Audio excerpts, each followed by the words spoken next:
گروه طواشی و مدیح سرایی مهراب اینجا هستند. دوستان بسیار خوب و عزیزم کاری رو در خصوص حضرت امام رضوان الله تعالی علیه آماده کردند که تقدیم حضور شما خوبان و عزیزان میکنم. بعد انشالله برمیگردیم و بقیه صحبتم در خدمت حاج محسن آقای رفیق دوست. بفرمایید، خواهش میکنم. امام آن که دلش یونجزار خرها بود، تمام زندگیش گند زدن به دنیا بود.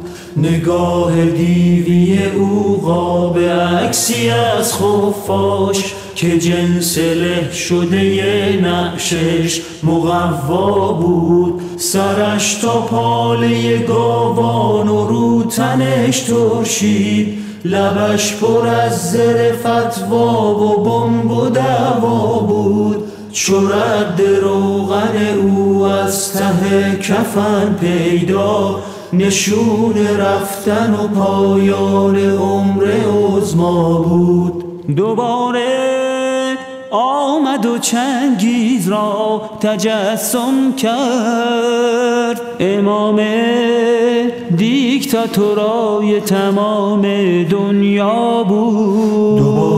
دوباره آمد و چنگیز را تجسم کرد، امام دیکتاتورای تمام دنیا بود. عبای جرجریش بوی جانور میداد، کسی به قاتلی او نبود آیا بود؟ ز سر کشیدن زهرا او نشد سیراب، امام که رد سم امام در تمام دنیا بود. شبی نظام ولش روی گور اولق شد، جدود سید علیش پشت کوه پیدا بود. شبی نظام ولش روی گور اولق شد، جدود سید علیش پشت کوه پیدا بود.